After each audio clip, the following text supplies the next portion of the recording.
News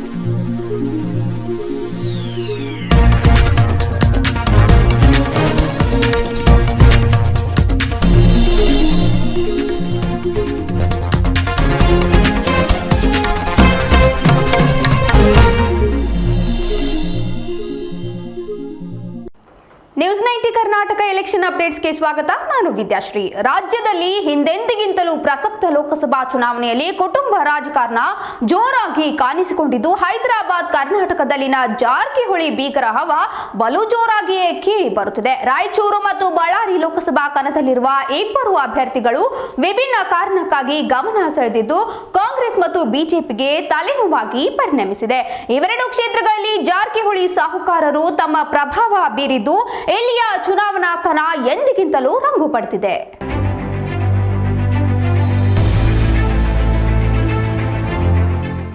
Raichur ಕ್ಷೇತ್ರದ ಕಾಂಗ್ರೆಸ್ ಅಭ್ಯರ್ಥಿ ಹಾಲಿ ಸಂಸದ ಬಿವಿ ನಾಯಕ್, ಅರಣ್ಯ ಸಚಿವ ಸತೀಶ್ ಜಾರಕಿಹೊಳಿ ಸೋದರಿ ಲಕ್ಷ್ಮಿ ಅವರ ಪತಿ ನಾಯಕ್ ತಂದೆ ಎ ವೆಂಕಟೇಶ್ ನಾಯಕ್ ಇದೇ ಕ್ಷೇತ್ರದಲ್ಲಿ 4 ಬಾರಿ ಗೆಲುವು ಸಾಧಿಸಿದವರು. ಈಗ ಬಿಜೆಪಿ ಅಭ್ಯರ್ಥಿಯಾಗಿ ರಾಜ ಅಮರೇಶ್ವರ್ ನಾಯಕ್ ಎದುರಾಳಿಯಾಗಿದ್ದರಿಂದ ಇದು ಪ್ರತಿಷ್ಠೆಯ ಕಣವಾಗಿ ಮಾರ್ಪಟ್ಟಿದೆ. ಇನ್ನೊಂದೆಡೆ ಬಳ್ಳಾರಿ ಕ್ಷೇತ್ರದ ಬಿಜೆಪಿ ಅಭ್ಯರ್ಥಿ ವೈ ದೇವೇಂದ್ರಪ್ಪ ಕೂಡ ಜಾರಕಿಹೊಳಿಗೆ ಬೀಗರು. ಇವರು ಬೆಳಗಾವಿ ಅಬಕಾರಿ ಇಲಾಖೆಯ ಪ್ರಾದೇಶಿಕ ಜಂಟಿ ಆಯುಕ್ತ ಡಾಕ್ಟರ್ ವೈ ಮಂಜುನಾಥ್ ಅವರ ತಂದೆ. ಡಾಕ್ಟರ್ ಮಂಜುನಾಥ್ ಪತ್ನಿ ಮಹಾದೇವಿ ಅವರು ಜಾರಕಿಹೊಳಿ ಅವರ ಇನ್ನೊಬ್ಬ ಸೋದರಿ. ಬಳ್ಳಾರಿ ಕ್ಷೇತ್ರಕ್ಕೆ ಲಖನ್ ಜಾರಕಿಹೊಳಿ ಬಿಜೆಪಿ ಅಭ್ಯರ್ಥಿ ಆಗಲಿದ್ದಾರೆ ಎನ್ನುವ ದೊಡ್ಡ ಸುದ್ದಿ ಸುಳ್ಳಾಗಿ ಅವರ ಬೀಗರು ಅರಸೀಕೆರೆಯ ದೇವೇಂದ್ರಪ್ಪ ಕಣಕ್ಕಿಳಿಯಲಿದ್ದಾರೆ. ಬಿವಿ ನಾಯಕ್ ಹಾಗೂ ದೇವೇಂದ್ರಪ್ಪ ಇವರ ಬೆನ್ನಿಗೆ ನಿಲ್ಲುವುದು ಜಾರಕಿಹೊಳಿ ಸೋದರರಿಗೆ ಅನಿವಾರ್ಯವಾಗಿದೆ. ಜಾರಕಿಹೊಳಿ ಸಹೋದರರಲ್ಲಿ ರಮೇಶ್, ಸತೀಶ್, ಲಖನ್ ಕಾಂಗ್ರೆಸ್ನಲ್ಲಿದ್ರೆ, ಬಾಲಚಂದ್ರ ಹಾಲಿ ಬಿಜೆಪಿ ಶಾಸಕ. ಒಬ್ಬ ಬೀಗ ಕಾಂಗ್ರೆಸ್, ಇನ್ನೊಬ್ಬ ಬೀಗ ಬಿಜೆಪಿ ಅಭ್ಯರ್ಥಿ.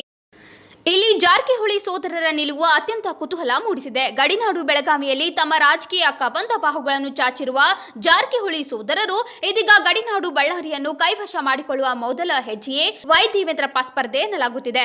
ಕಾಂಗ್ರೆಸ್ ಶಾಸಕರಾಗಿಯೂ ರಾಜ್ಯ ಮುಖಂಡರೊಂದಿಗೆ ಮುನಿಸಿಕೊಂಡಿರುವ ರಮೇಶ್ ಜಾರಕಿಹೊಳಿ ವೈ ದೇವೇಂದ್ರಪ್ಪ ಅವರಿಗೆ ಬಿಜೆಪಿ ಟಿಕೆಟ್ ಕೊಡಿಸುವಲ್ಲಿ ದೊಡ್ಡ ಪಾತ್ರ ವಹಿಸಿದ್ದಾರೆ ಎನ್ನುವುದು ಜನಜನಿತ.